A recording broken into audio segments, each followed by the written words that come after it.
So this is the beginning of the Older Adult Advisory Committee. I'm Commissioner Zinner. And Thursday, July 27th, 3 o'clock, we're going to start this meeting, and we will start with the pledge, please. Thank you.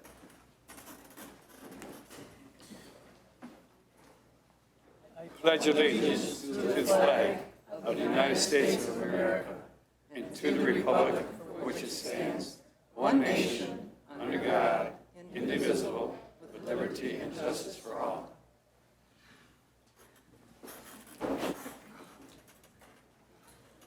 I would like to thank you all in Washington Township. We've been starting to travel around to different areas in the county, and it's very nice to be here and see so many people. I think now we are going to have an attendance roll call. Betty Bishop. Here. Rochelle Fuquay. Here. Jennifer Hamill. Nils Omholt. Here. Suzanne Ostosh. Vito Pianello. Here. Phil Randazzo. Here. Marcia Relier. Here.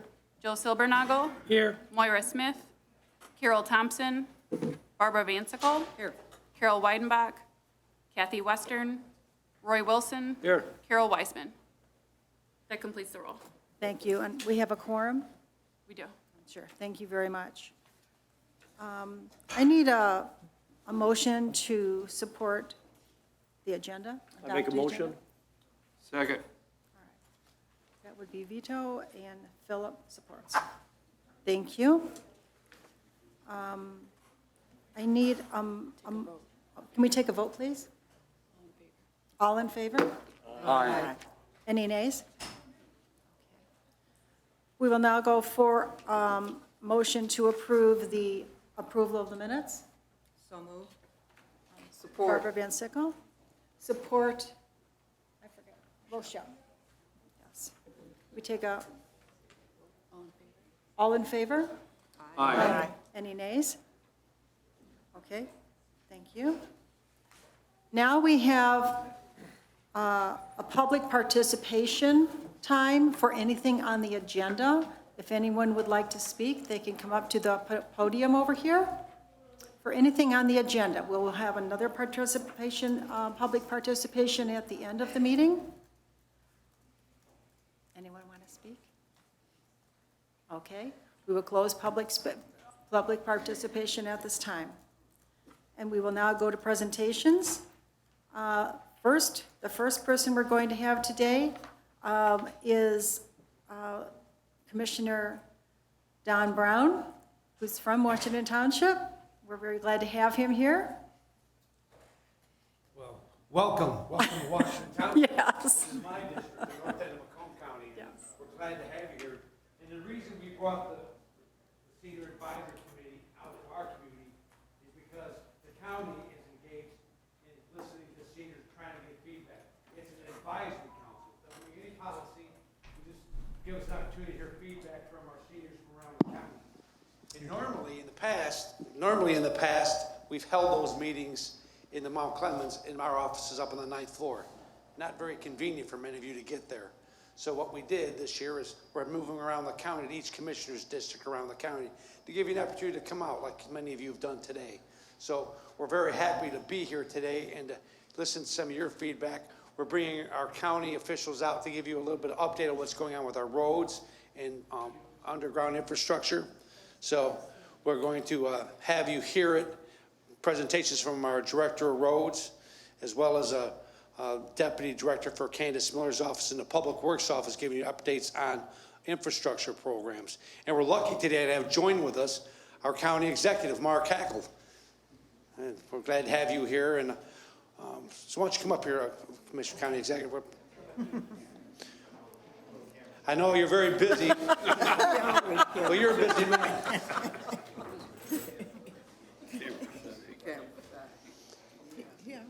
County Executive runs Department of Roads, and let's say hello.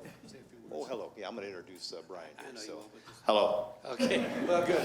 Well, very good. Well, we work as a team in Macomb County. We got a motto on our board, one team, one mission. We work close with the executive's office. The executive runs those county departments and manages on a day-to-day basis. and we provide the money that he requests of us to do the things that he needs to do on behalf of all of us here in the county. And it's a great partnership, and we're glad to continue it. So I won't speak for very much longer because I want to also introduce Sam Praviti, who's our local Washington Township supervisor. Sam, come up and say hello. Yeah. Hello, everyone, and I'd like to welcome the Older Adult Commission for having their meeting here. So thank you all for coming out, and thank you those watching at home. Thanks for having me here. You're welcome. Well, again, welcome to everybody, and thank you, Chairman Zinner, for chairing the committee again for us this year. We appreciate it. And all the members, we're all volunteers. They're representatives, volunteers from every district across the county. So we've got all of Macomb County here with us, and we're glad to have you. So thank you so much for having me, and continue, carry on. I think that one's going. I won't give you the mic, I'll keep it.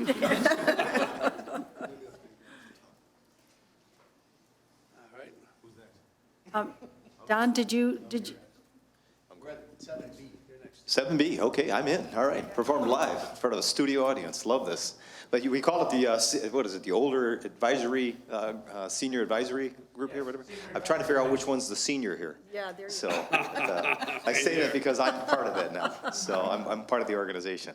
So, with that being said, I want to thank, obviously, Don and Barb Zinner for allowing us an opportunity to talk a little bit about roads, and I know Public Works, Candace Miller, would like to be here, but she's got guys stepping in, Dan Acabetti, who really understands the issues, what's going on with underground. And there is always a lot of concerns about infrastructure throughout not just Macomb County, but throughout the state and throughout the country. And interesting enough, my former life in law enforcement never really thought about roads, except for the fact that people were driving inappropriately on them sometimes, and I had to pull them over, stop them, maybe write them a ticket or two. But the reality is we have come to realize that is one of the biggest pressing issues for any community, is the road issues. And what are we doing about them? How do we fix them? And you often hear the statement or the testament on behalf of the governor saying, you know, fix the damn roads. Well, the reality is there isn't a damn road or a damn bridge that we can't fix if we fix the funding. So it's about funding. People don't want to hear that, but the reality is there isn't a road or bridge around this entire state of Michigan that can't be fixed. And Department of Roads are willing to do that. We'll make it happen.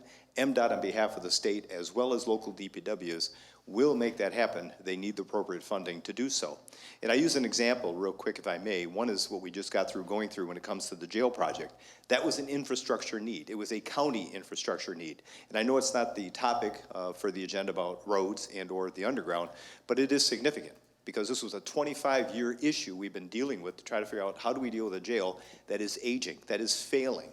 And if we don't fix that problem, it is not the responsibility of Washington Township, Romeo, Bruce, or East Point, Roseville. It is not the responsibility of any municipality to deal with that jail issue. It is a county-wide responsibility, meaning that is now my responsibility, the sheriff who guards the prisoners when they're in those facilities and takes care of them, as well as the county board when it comes to funding the appropriate nature of the structure itself, the infrastructure. So what we finally were able to do, most recently, just you may have heard about it in the news, is finally come to a resolution where we were able to match the funding with the project. We've always had the project, but the question is, where do we come up with the funding? And nobody wanted to part money from the locals to spend on this. They weren't going to. The county didn't have bonding capacity to do this. We weren't about to go to the public with a millage because we knew that probably wouldn't go over well when you're asking people for money for a new jail that is going to be on their tax roll for the next 20, 30 years. It wasn't something that was going to happen. But fortunately, with a wise nature of, I think, the Board of Commissioners, as well as what we had done from the county's perspective, is said, you know what? Money came our way from the federal government. There was a substantial amount coming to every community in the entire country, every county, every city, every village, every township, and the state of Michigan. And so what we said is we need to put that money aside and do something that's transformational and trying to work on a project to fix this jail, put $130 million aside, went to the state and partnered with them because we put money on the table. They decided to match that and gave us $40 million. And we have enough that we've been able to set aside within our fund balance to support this project over the next 5 years to build a facility that's been talked about for the last 25 years and make sure we have the right type of facility to manage the care for people that need to be in jail that shouldn't be in society. And that's based upon a judge making that determination. Well, in doing so, we realize we need to have a mindful approach towards mental health and substance abuse because that is an issue that we're all facing. We all hear about, it's talked about, we're finally doing something here in Macomb County about it.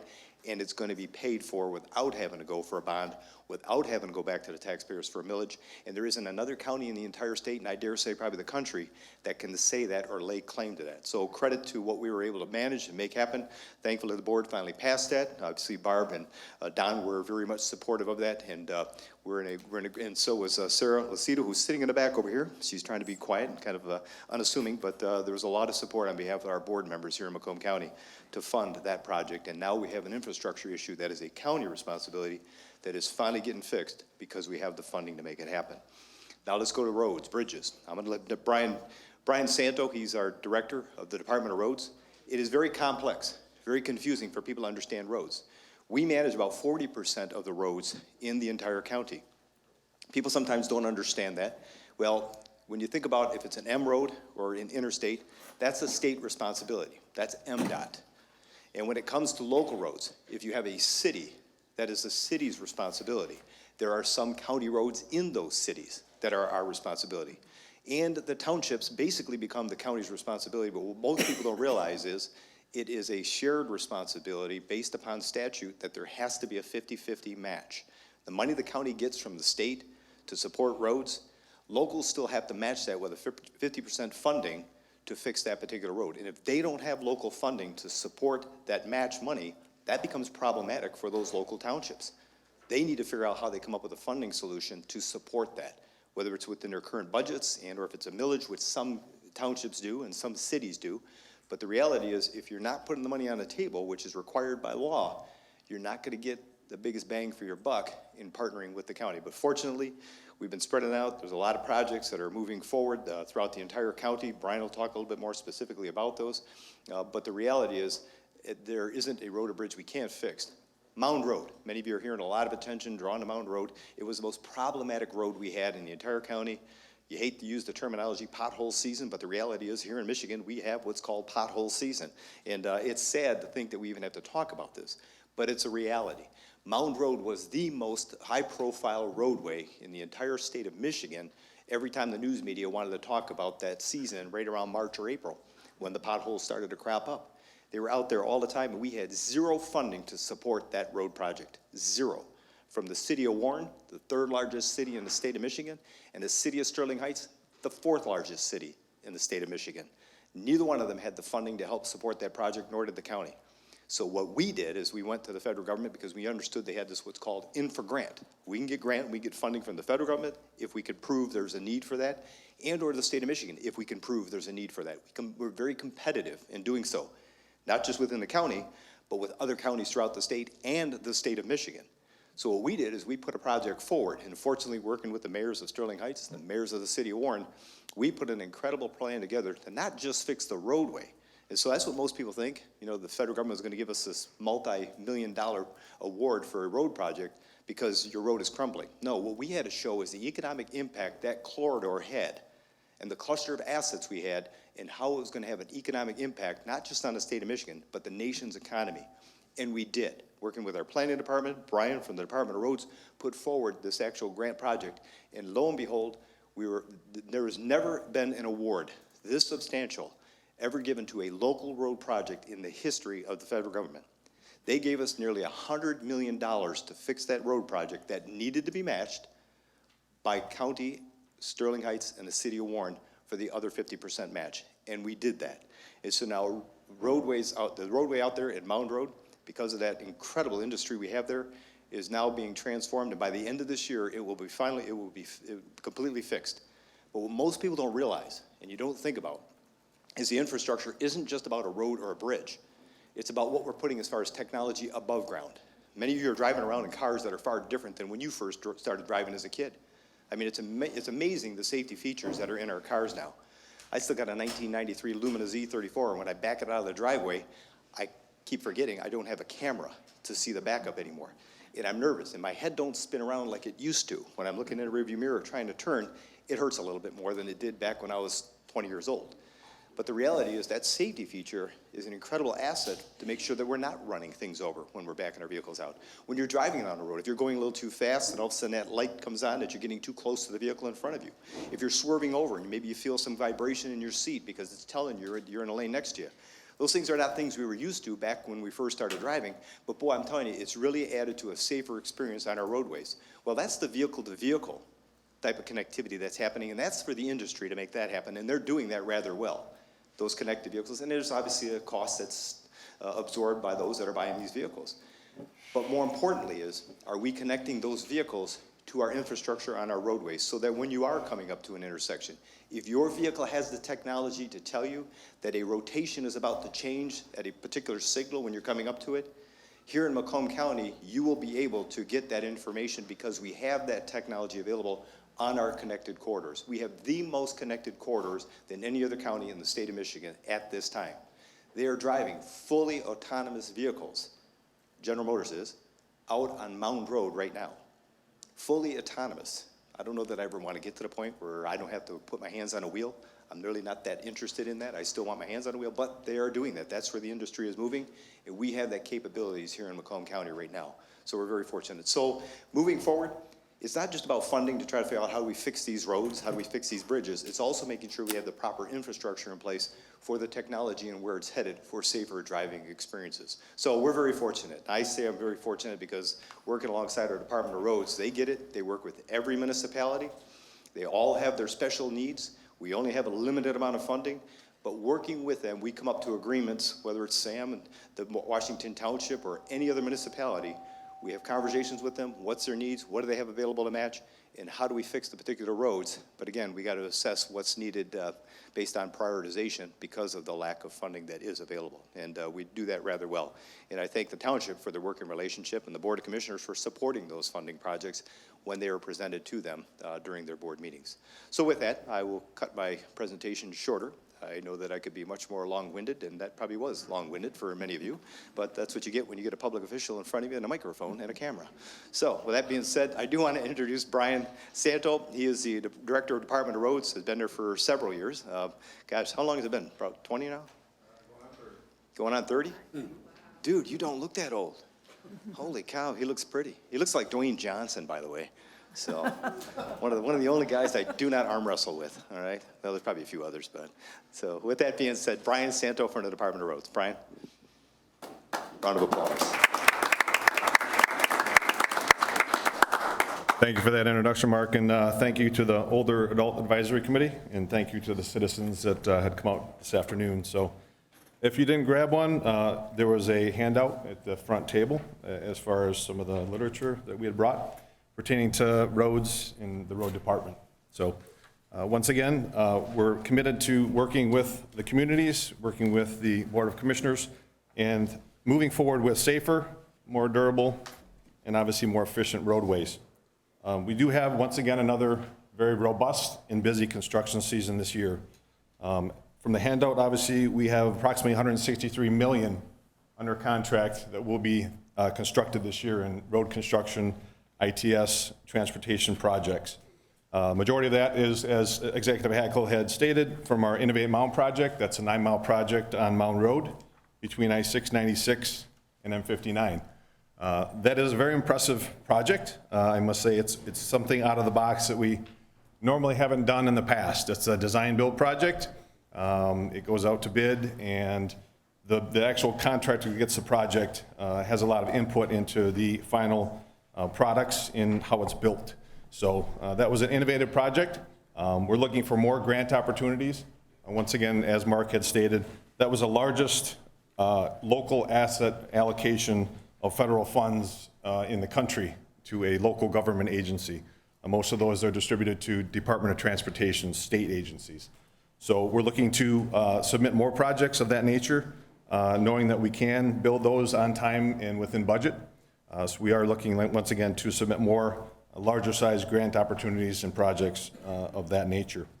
As can be seen by the handout, this year, just as a summary, we have 20 primary and local road projects, 5 bridge and culvert projects, 20 asphalt resurfacing and concrete pavement repair projects, 5 township residential street subdivision projects, and a multitude of maintenance projects through our maintenance department, traffic projects through our traffic department, and obviously modernizations of many intersections throughout the county.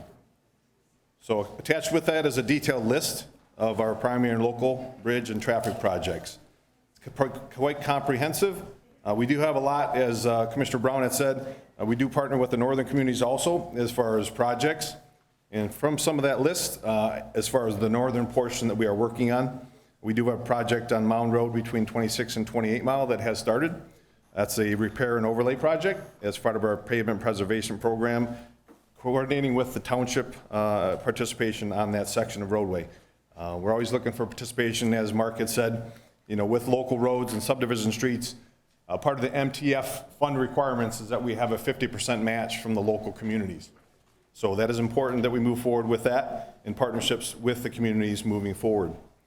We have obviously a campground in Van Dyke project. Campground going up to 28 down to Van Dyke, and a roundabout that's going to be installed at the intersection of Campground and Van Dyke. 30 Mile Road, there's an active construction project just to the west of Mound on 30 Mile Road. That's independent of the Department of Roads. That's a local project that's being put forward. We have another project that's just east of that, adjacent to that, that we are partnering with the township and developers in doing that stretch of roadway from gravel to asphalt. We also have a project on 29 Mile Road as far as overlay project between Van Dyke and Shaner. So we do have a comprehensive, obviously, list for you to look at. As part of our asset management program, that's always a question on, do you do worse first, or do you look at the preservation of some of the good and fair roads that we have within the county? And we hired an asset management company to kind of look at that, not only within our own county, but surrounding counties, and what is the consensus of most people that travel our roadways. Most people are more concerned with the condition of the roadways that they travel on. Obviously, it's wear and tear on their vehicles, repairs, struts, brakes, all that stuff, shocks. So we switched to a more preservation type program where we're fixing and preserving our good and fair condition roads to make them last longer. Because once those roads dip into a repair, reconstruct type condition, that's 3 to 4 times the cost that we have to pay to replace that roadway, not just repair it or preserve it. So we are looking at working with our asset management program to preserve more of the good and fair roads. We do still have a need to do some reconstructs, but once again, that takes a whole lot of money. Once again, we are definitely have been underfunded for decades as far as road repair and maintenance. Our MTF funds, our Michigan Transportation Funds, come from gas tax and registration fees. So our funding doesn't come from property tax. So people travel, they pay gas tax, people register cars, we get money from that. But that's sufficiently low and woeful compared to what our need is as far as the county and road repairs just in our own county. So we are always looking for additional funding, new funding sources, sustainable funding sources to promote more going into our roadway system as far as fixing, repairing, and replacing. So I'm going to leave it at that. Once again, there isn't a road we can't fix if we have funding, as Executive Hackle had said. So always a challenge. I'm opening it up to any questions that anybody may have.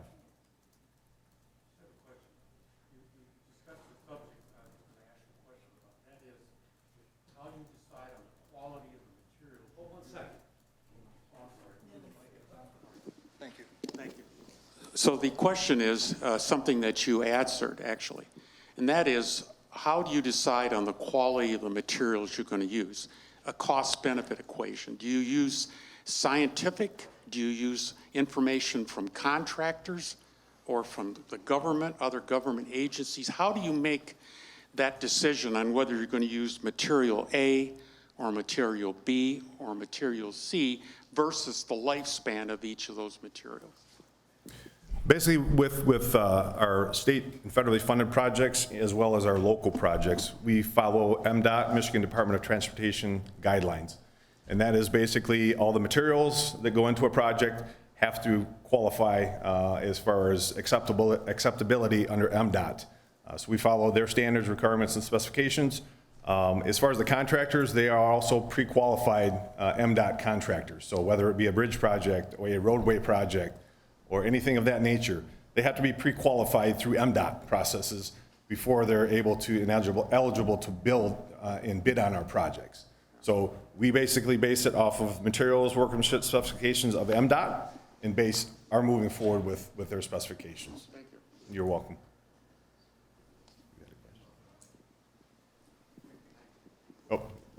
Thank you. Mr. Santo, I don't know if this applies to your department or not. This is about islands. There's such unsightly islands at Van Dyke and 12 Mile, Mound and 12 Mile, 14 and Van Dyke, you know, with the concrete, with the tar poured between the cracks and the weeds coming up, and we look at this what are we going to do about that? I mean, I'm looking at how nice Van Dyke looks. You're now starting on Mound. Shaner looks great. What about these? We've been working with the city of Warren on what that looks like moving forward. Obviously, majority of our boulevard sections or even our right-of-way outside the back of curb or outside the shoulder point is grass. You know, sometimes it's a challenge in certain communities that they don't want to have to maintain grass during the summer season. We cut it every so often. Some communities prefer it cut more often.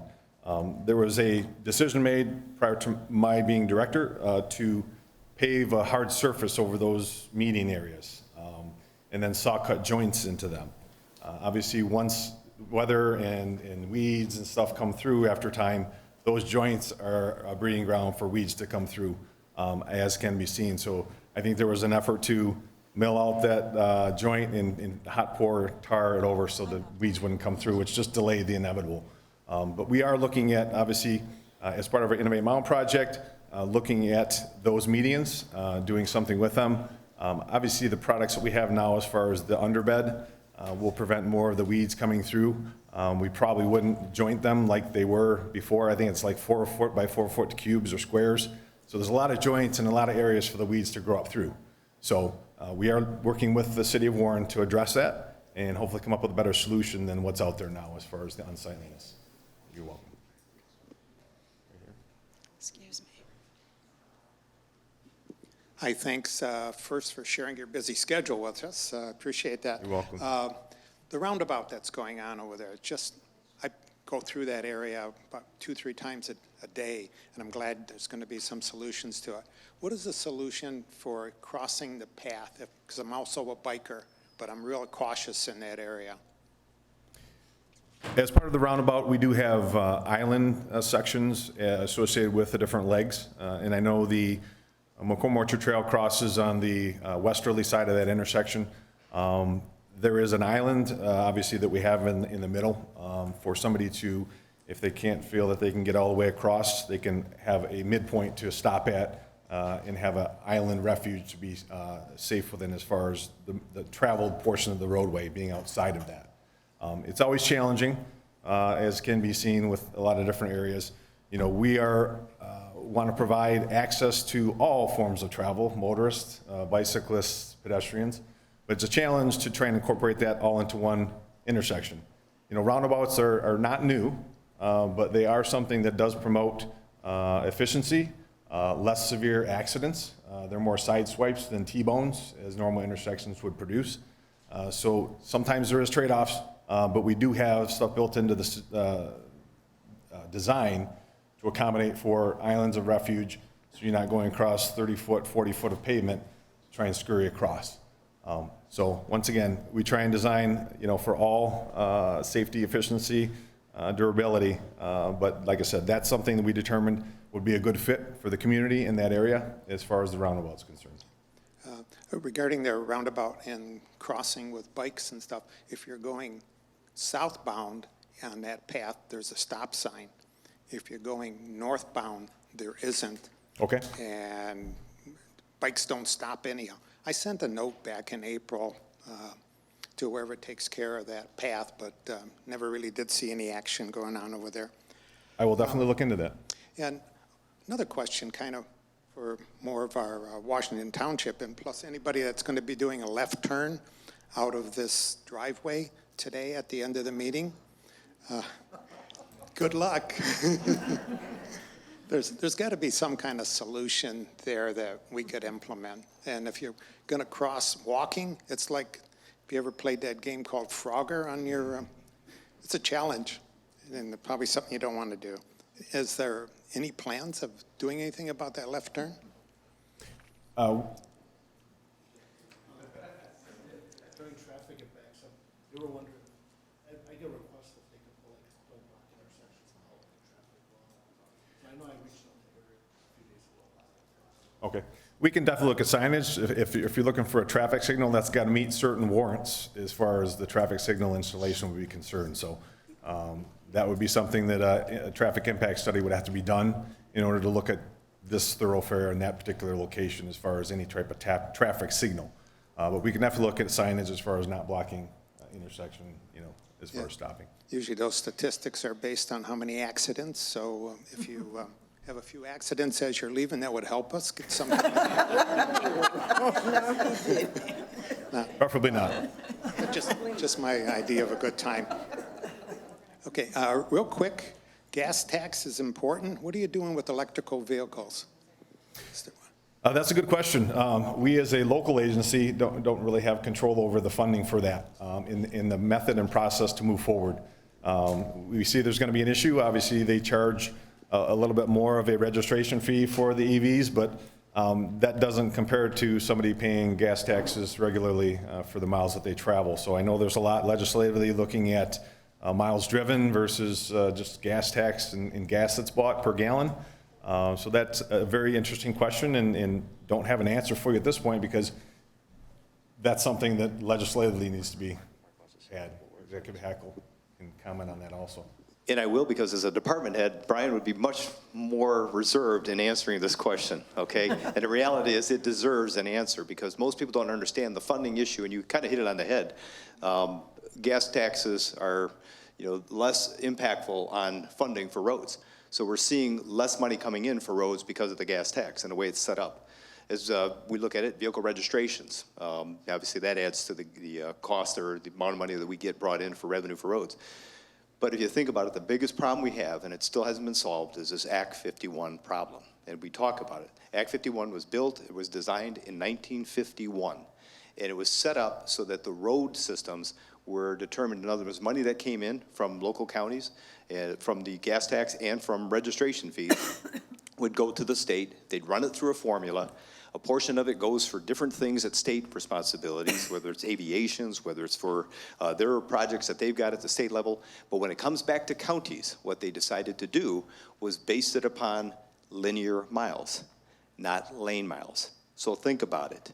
You get the same amount of money coming back to a county for 1 mile of a 2-lane road as you do for 1 mile of a 5-lane road.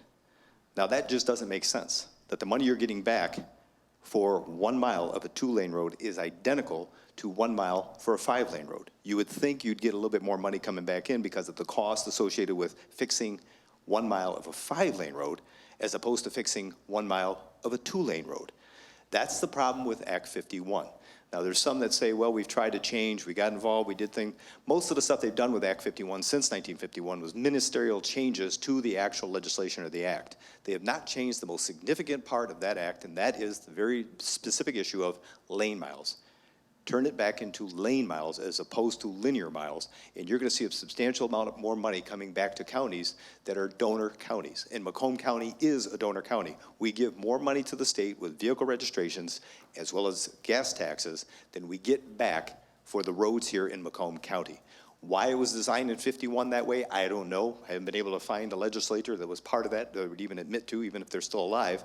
But I got to believe it was so that they could figure out how do they support the northern part of the state, because we did need to build roads up in the northern part of the state because people wanted to travel to the northern part of the state. And so they thought, well, they don't bring enough in on gas taxes, and they certainly don't bring enough in on vehicle registrations, so we need to do something to give them a little bit of a lift or a benefit. Well, things have changed since 1951. And the roads that we put into play here right now are crumbling. They're deficient. They're problematic. So we need our legislatures to really take a look at this. And don't tell us we can't change that act. We can't fix that funding formula because it needs to be fixed. And if we do that, it's just a fairness issue. You're going to see a substantial amount more money coming back to Southeast Michigan to do what you're asking us to do, and it's fix the damn roads. So that's the basic premise behind the actual road funding. And sure, they're looking at all kinds of other solutions. They're looking at, what do we do about electric vehicles? Should we do toll roads? Should we do this, that, or the other? I've seen every solution or suggestion that they made, but the problem with it is all that additional money goes back into the very same formula that calls for roadways being looked at on linear miles as opposed to lane miles. So even if they do add more money into the pot, the question is, how is it redistributed? It still needs to fix the redistribution formula. So thank you for that question. It's one of my favorites, and unfortunately, sometimes legislators get mad at me when I bring it up because it puts the pressure back on them to figure out how do you fund the roads, and that's the main problem. Thank you very much.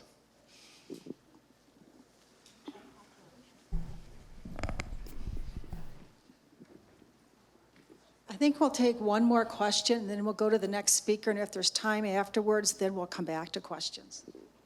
Thank you very much. My name is Stephen Gillis. I live south of 32 Mile on County Line Road to Quinder. Occasionally, you'll see the road grader go down there and fill in some of the big, huge potholes that are on there.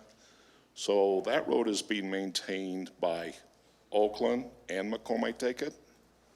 We have certain stretches that we maintain. It's a border road, but certain stretches of the road we maintain and certain stretches they maintain. Do you know who maintains that part?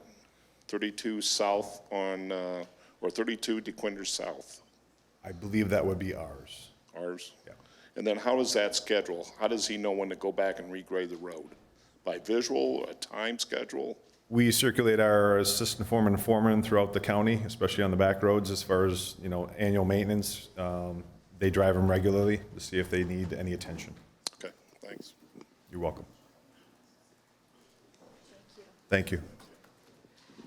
I wanted to mention, Commissioner Sarah Lucido was here. She brought her children with her, and she had to leave.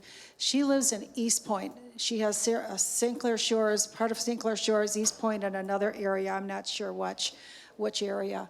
And so she took the drive up here, which was real nice of her. Brian took the walk down, so I'll introduce Dan.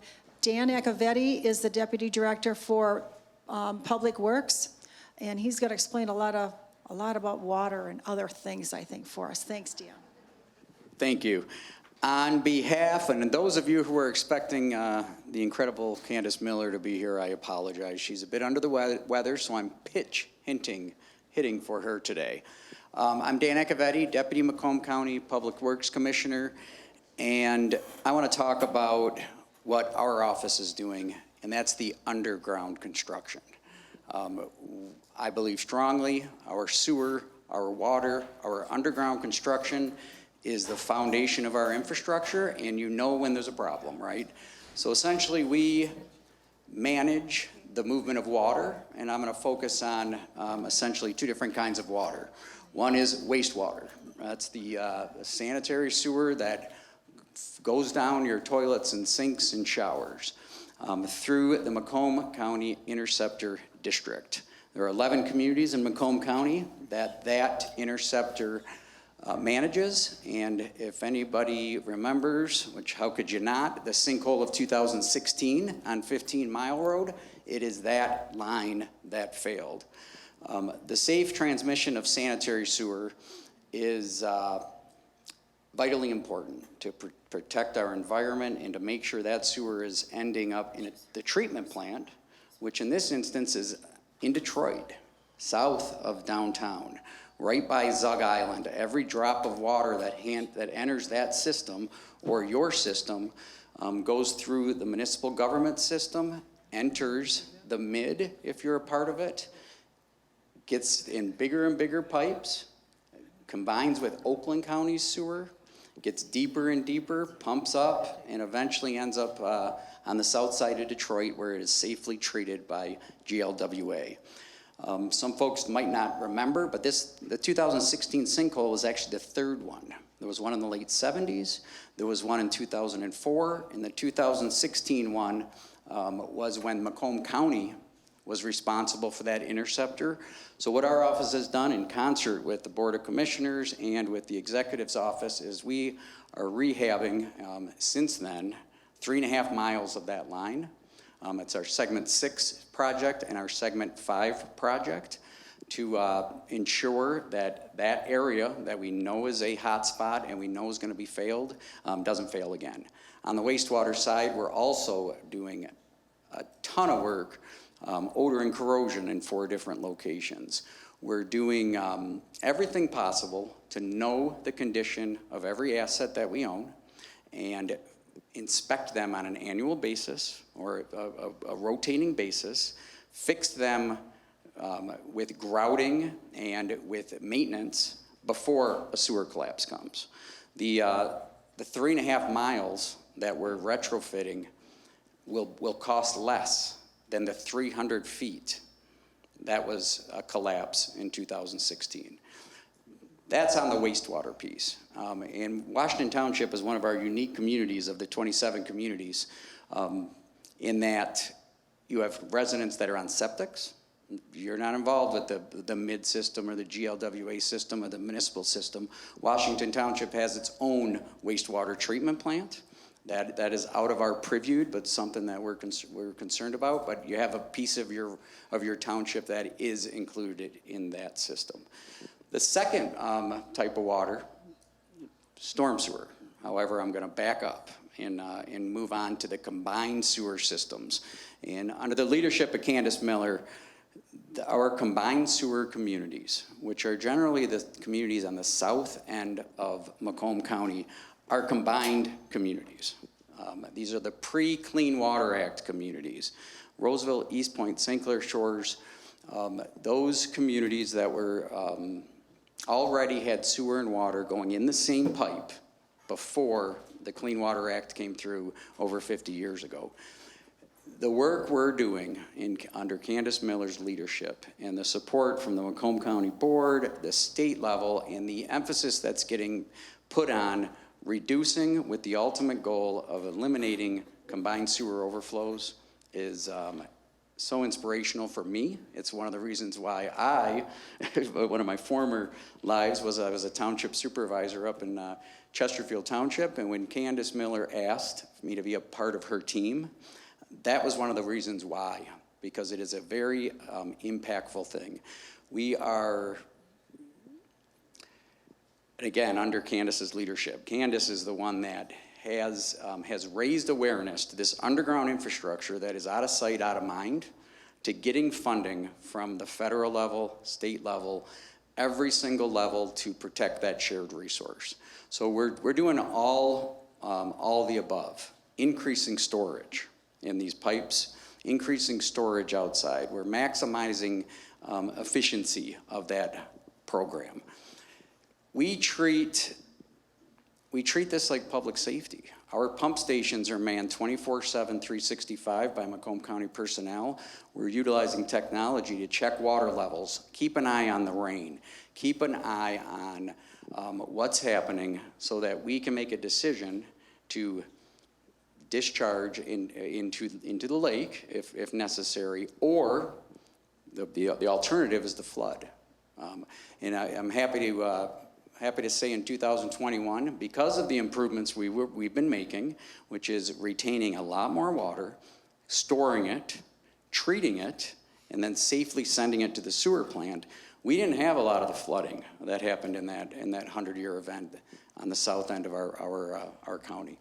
Stormwater. Stormwater is the one where the most of the action is happening from my perspective, and that is lots happened from the management of stormwater. Our new stormwater standards not only require a lot more stormwater to be managed for new developments, but they require those new developments, and the amount is 5.2 inches of water. So every new development that comes through, we're not only managing or requiring those developments to manage 5.2 inches of water, retain it on site. We're also requiring them to clean that water in a forebay or a mechanical device before it enters the stream heading down and out, ultimately out to Lake St. Clair. So you're gonna start seeing some of those in the site plans and the developments that happen around you. You're gonna start seeing 2 retention basins. The first one will be smaller, and it's a forebay, and it's designed to slow the water down, keep the sediment on site, keep the floatables on site or the debris. Then it gets transferred into a bigger basin. At that point, they're required to control how much and how fast that flow goes downstream. And the final piece is a flood protection piece. And when all's said and done, new developments prior to 2020 will retain 5.2 inches of water, which is very important because we are seeing extreme water events. And our legacy developments, nobody's fault, it just is the reason why these new standards are so important. They may only be designed to handle 1 inch or the 10-year storm or 2 inches. These are designed to handle the 100-year storm and above in many instances. These higher rain events are causing, they're wreaking havoc on localized drainage districts. They're flooding our roadways and in instances, some property damage. So moving forward, rest assured, the new developments, if they meet our standards, and they will if they go through our office, will be better, much, much better. We still have a lot of work to do on all fronts, on reducing combined sewer overflows and on taking those older developments, those developments that don't necessarily have enough green space.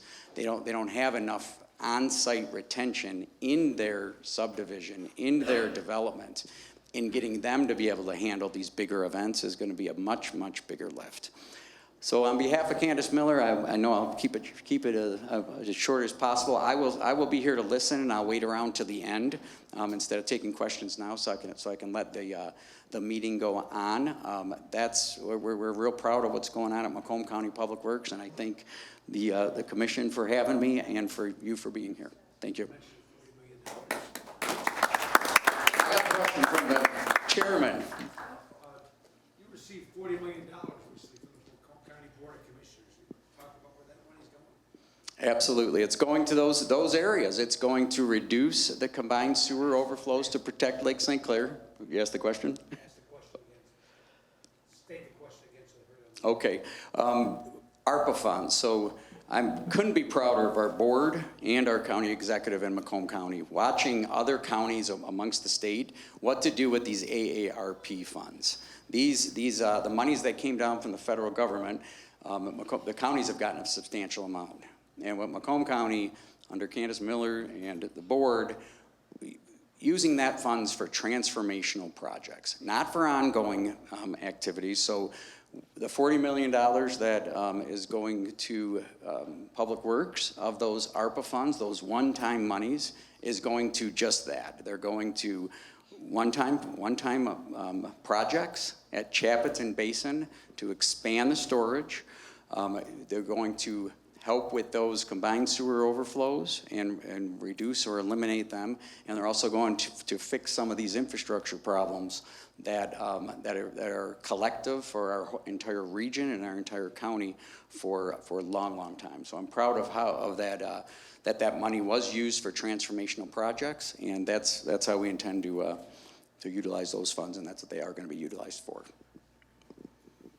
And I will take questions at the end unless you want me to take them now. Let's finish up what we have to do, and then if there's time, that would be great. Thank you very much. Thank you, Dan, very much.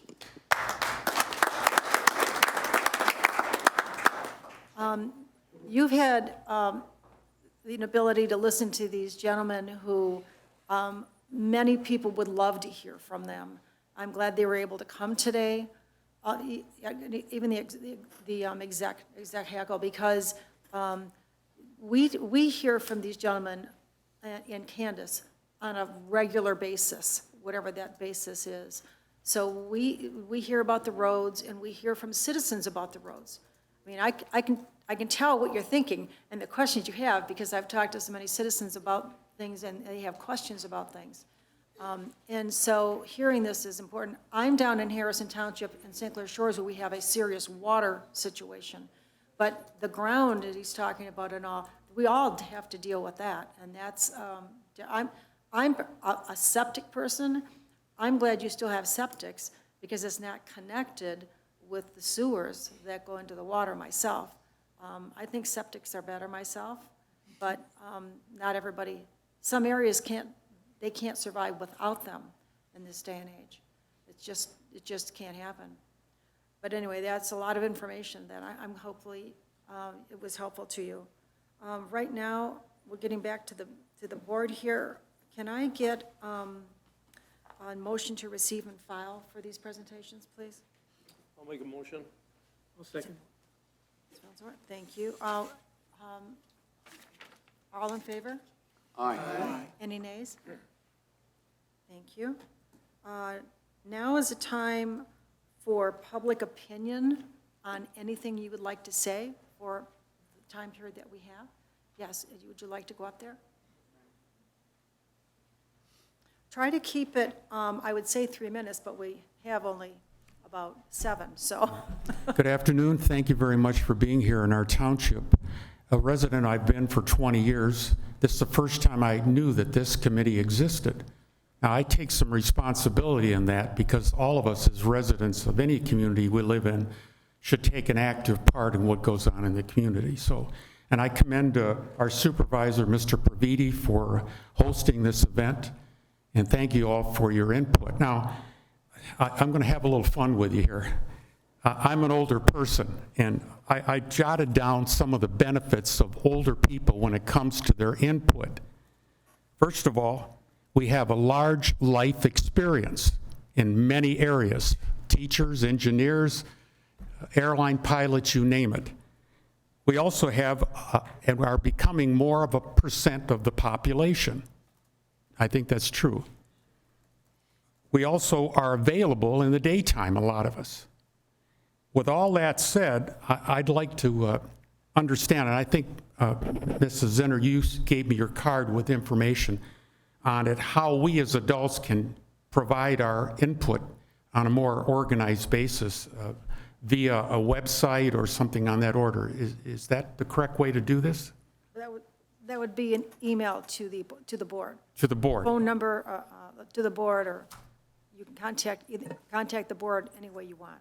Okay, very good. Thank you very much. Have a nice day. Okay. Yes. Is there anyone else who'd like to say something briefly? Sure.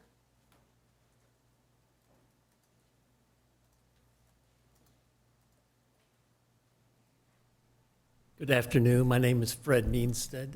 I am from Clinton Township, but I wanted to bring up a subject that has occurred recently in the news.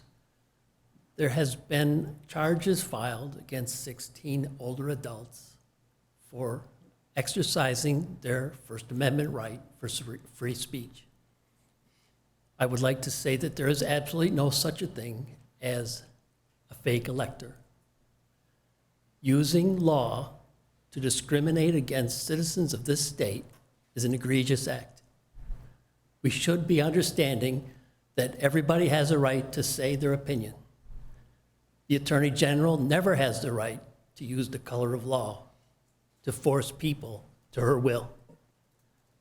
I'm quite offended that so many people take it as a fact that what she says is the only answer. Take time, read your Constitution. You can find it anywhere. I carry one with me always.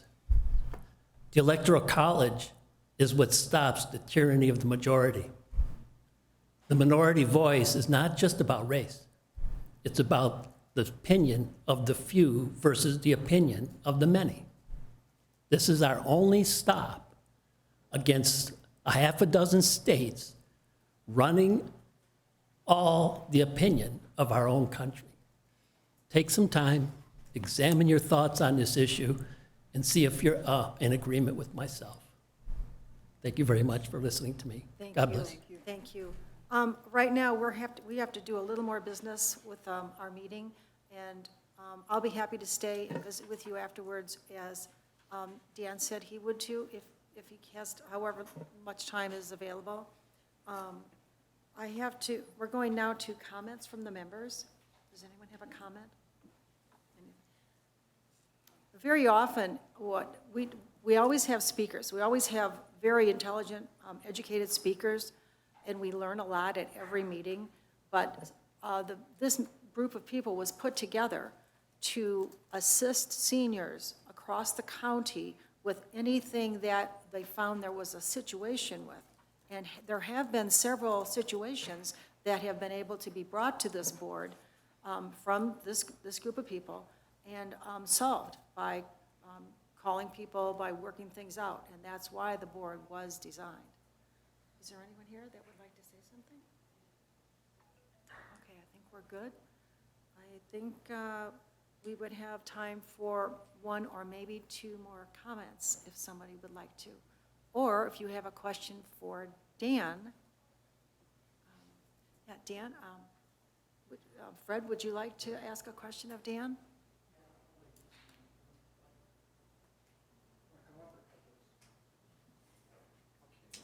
I guess you guys have to work that out together. Thank you. Dan, and Candace Miller, I'd like to commend both of you for the Herculean effort that you have done to modernize our drainage systems, the sewer systems. I know water was probably adequate to some degree, but the engineering effort that you put forward to modernize Macomb County should be commended, and I do so today. Thank you very much. Here, Fred. Fred, give it to Rolla. Is there anyone else that would like to make a comment or ask a question?